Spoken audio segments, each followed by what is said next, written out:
Bienvenidos nuevamente a Narraciones de lo Insólito, donde las fronteras entre lo real y lo imposible se desvanecen como las líneas de la carretera en la noche más oscura. La historia que estás a punto de escuchar no es ficción. Ocurrió en la Patagonia Argentina durante el rally Vuelta a América del Sur de 1978.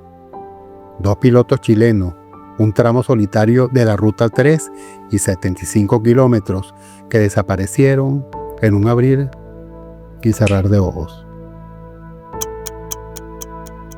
Prepárate para adentrarte en uno de los casos más inquietantes de encuentros inexplicables en la historia automovilística. La luz en la Ruta 3. Comencemos. Descubre lo asombroso. Explora lo inexplicable.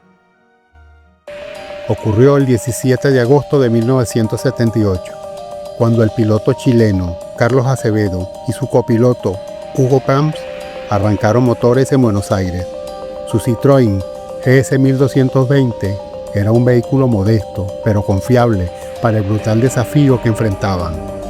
El Rally Vuelta a América del Sur, una prueba que pondría a prueba máquinas y hombres a lo largo de miles de kilómetros de caminos sudamericanos.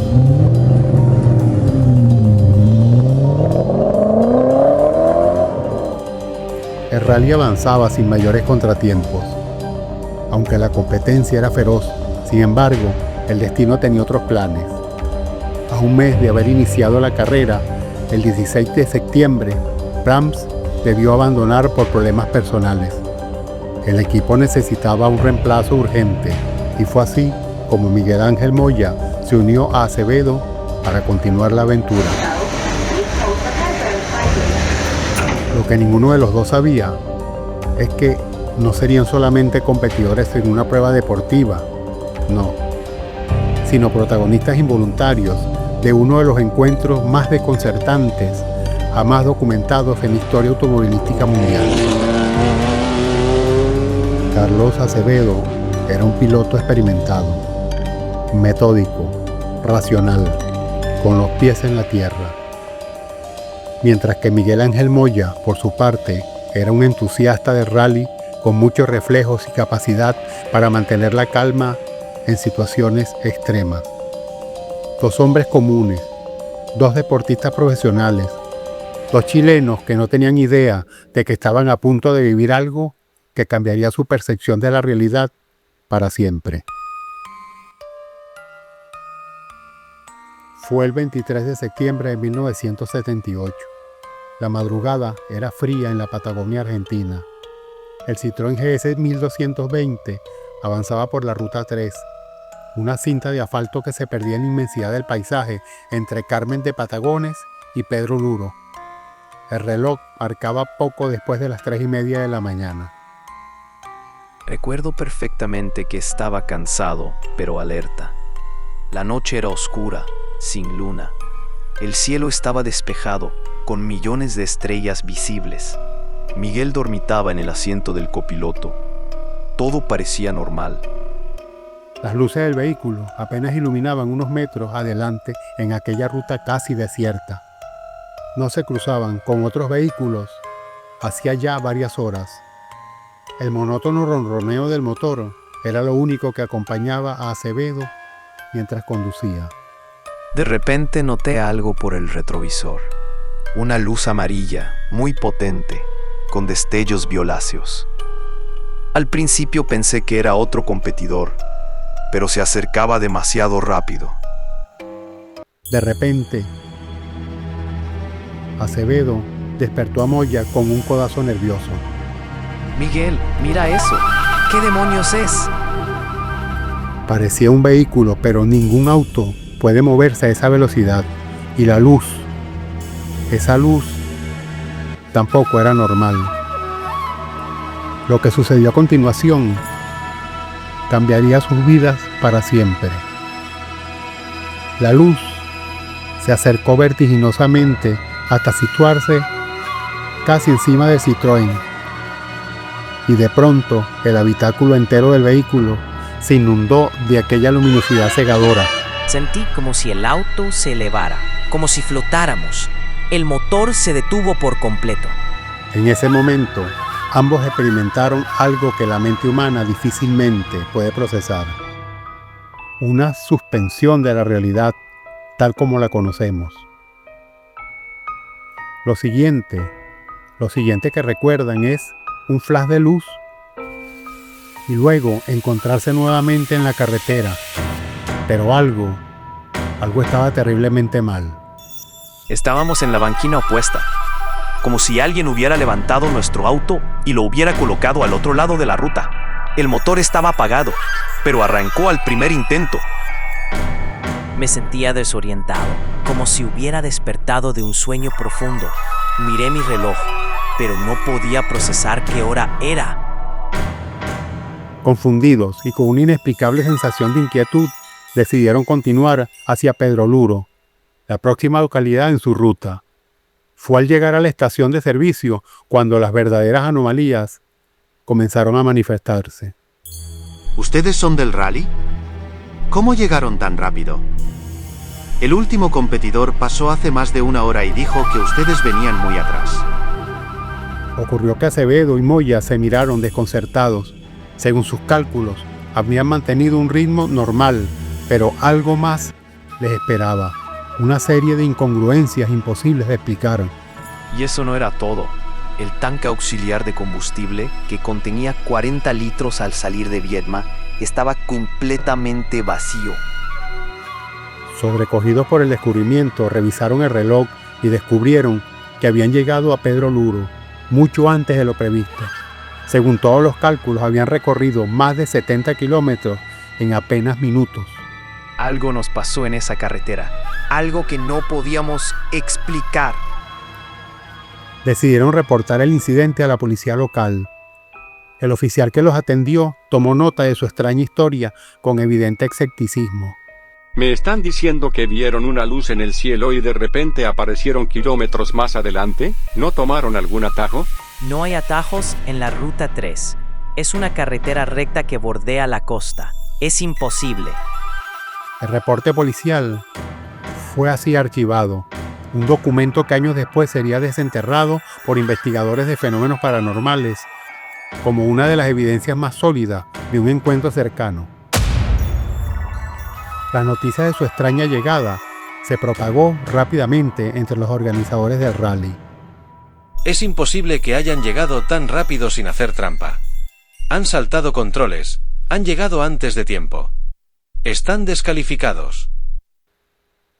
Pero lo más extraño estaba por venir. Pocas horas después de su llegada, fueron abordados por hombres vestidos de civil que se identificaron como personal de la Fuerza Aérea Argentina. Necesitamos que nos acompañen. Tenemos algunas preguntas sobre lo que experimentaron en la ruta. Durante horas fueron interrogados por separado. Les pidieron detalles minuciosos sobre cada segundo del evento. Nos trataron como si fuéramos criminales, pero también como si realmente creyeran nuestra historia. Nos hicieron dibujar lo que vimos, describir la luz una y otra vez. Lo más extraño fue cuando nos pidieron la ropa. La querían analizar, dijeron. También se llevaron el coche para examinarlo. Ocurrió que antes de liberarlo, los agentes les dieron una clara advertencia. Les recomendamos que no hablen de esto con nadie. Podrían causar alarma innecesaria entre la población. Es un asunto de seguridad nacional. Descalificados de rally y con una experiencia inexplicable a cuesta, los pilotos chilenos regresaron a su país. La historia pudo haber terminado allí, enterrada bajo el peso del escepticismo oficial y el miedo al ridículo. Pero en los años siguientes, tanto Acevedo como Moya comenzaron a procesar lo que habían vivido de maneras distintas. Con el paso del tiempo, Miguel Moya comenzó a recuperar fragmentos de memoria que parecían bloqueados. Recuerdo un pasillo largo, muy iluminado. Había puertas, muchas puertas, y seres luminosos que se movían. Estaba dentro de una nave, estoy seguro. Moya eventualmente hizo pública su convicción de haber sido abducido por seres extraterrestres durante aquellos minutos perdidos en la Ruta 3, Su testimonio detallado y consistente a lo largo de los años se convirtió en un caso de estudio para los investigadores de fenómenos ovni. No busco convencer a nadie. Solo cuento lo que viví. Algo nos elevó de la carretera esa noche. Algo nos llevó. Y ese algo no era de este mundo. Carlos Acevedo, por su parte, fue más reservado, pero antes de su trágica muerte en un accidente de tránsito en 1987, compartió detalles inquietantes con sus allegados. No recuerdo tanto como Miguel, solo visiones periféricas. Pero algo cambió en mí desde esa noche. Veo la vida de forma diferente, como si hubiera entendido algo fundamental sobre nuestra existencia. Los investigadores que han estudiado el caso a lo largo de décadas han señalado varios elementos que lo hacen particularmente creíble. Primero, la existencia del expediente policial que documenta el relato de los pilotos apenas ocurrido el evento. Lo segundo, la imposibilidad geográfica de tomar atajos en ese tramo de la Ruta 3. Tercero, y muy importante, los testimonios de otros competidores que los vieron en estado de shock en la gasolinera de Pedro Luro. Y cuarto, y quizás lo más perturbador, el interrogatorio por parte de personal militar sugiriendo que las autoridades tomaron el incidente con inusual seriedad. Han pasado más de 4 décadas desde aquella madrugada en la Patagonia Argentina. Miguel Ángel Moya, ya anciano, mantiene hasta hoy su historia sin variaciones. El Citroën GS 1220 confiscado por las autoridades argentinas nunca fue devuelto. La región de la Ruta 3, entre Carmen de Patagones y Pedro Luro, ha sido escenario de otras apariciones luminosas inexplicables a lo largo de los años, aunque ningunos con testigos tan creíbles y evidencias tan documentadas. ¿Qué fue lo que ocurrió realmente la madrugada del 23 de septiembre de 1978? ¿Fue un encuentro con tecnología no terrestre? ¿Una distorsión temporal natural aún desconocida por la ciencia? ¿O tal vez un experimento gubernamental secreto? Las respuestas quizás estén archivadas en algún expediente clasificado o perdidas para siempre en el tiempo, como esos 75 kilómetros que Acevedo y Moya recorrieron en minutos, o tal vez en otra dimensión. ¿Has escuchado La Luz en la Ruta 3, en Narraciones de lo Insólito, donde cada historia es una ventana a lo inexplicable? Si te ha gustado este relato, no olvides suscribirte a nuestro canal y activar las notificaciones.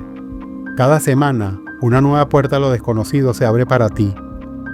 Y recuerda, cuando conduzcas de noche por una carretera solitaria y veas una luz extraña en tu retrovisor, quizá no sea solo otro conductor. Hasta la próxima, si el tiempo y el espacio lo permiten. Gracias.